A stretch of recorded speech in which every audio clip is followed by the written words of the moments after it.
Okay, so this can happen at any time of day. It could happen in the morning, which is quite common. People go to work in the morning. It could happen during the day. It could happen at night time. You have a flat tire. What do you need to do? So the first thing you do is you look at the tire. If it's really flat, it's quite obvious. If it's slightly flat, you can just have a look at the tire, compare it to the other tires on your car, and then it will give you a rough idea that there is a problem with one particular tire, and it's normally just one. Okay, so that's a flat tire. You can see there's a bit of a bulge there. You can see it's looking a bit flat. So there's no need to panic, just a few things you need to look out for and a few things that you need to do. Now you could quite easily just change the tire with your spare tire if you've got one. That takes a lot of work and it gets your hands dirty, which you don't want to do. So the simplest thing to do is to pump up your tire.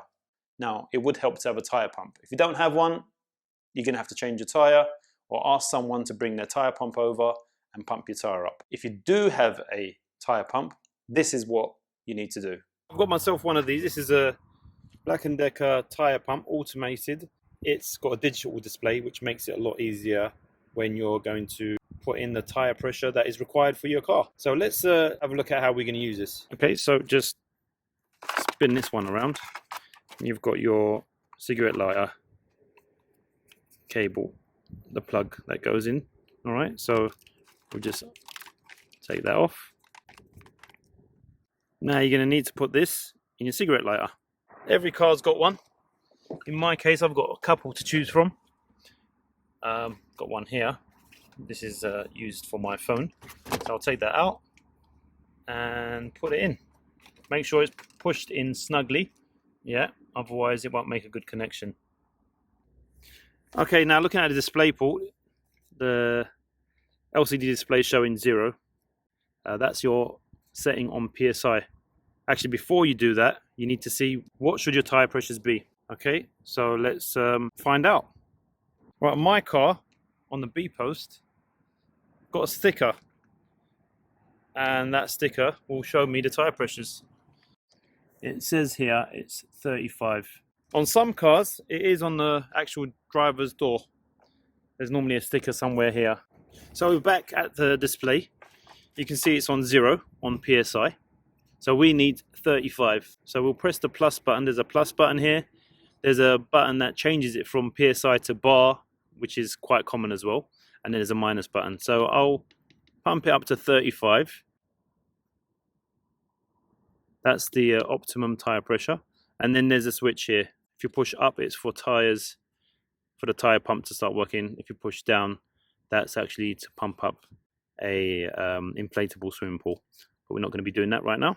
Okay, so this is actually the bit that we need for putting this pipe onto the tire valve.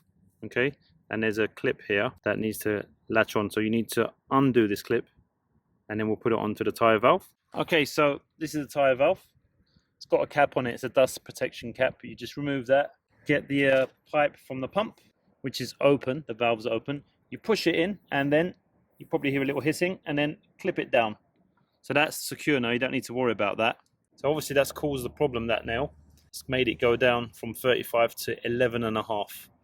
So now we've checked, it's 35 PSI. That's our optimum tire pressure. So we'll just have to flick this on. Let it do its job.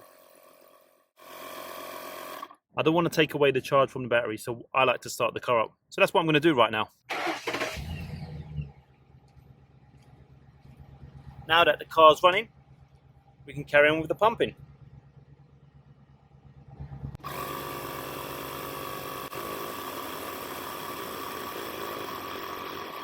Okay, as you can see, it's gone up to the desired 35 PSI.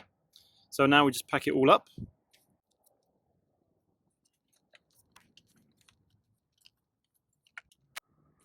All done. Another question to ask is, why do I have a flat tire? Most cases, you either have a screw or a nail in the tire. Sometimes you can find it, sometimes you can't.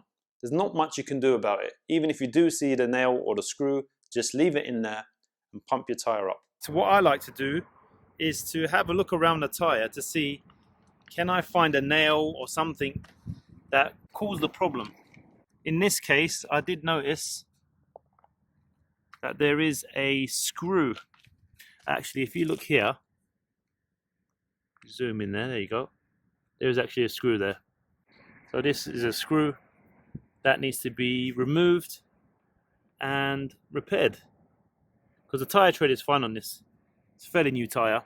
Once you've pumped your tyre up, if there isn't a big hissing noise, it's safe to drive to the tyre garage, which shouldn't be too far. We're talking about 15-20 minutes, half an hour, should be fine. If you do hear a big hissing noise, it's not recommended that you drive your car because you have a very fast leak and that could damage your tyre further and it could be dangerous. So if there's no hissing and you've pumped your tyre up, you drive your car to the tyre garage, they have a look at the tyre, repair it or replace it, and then you're good to go.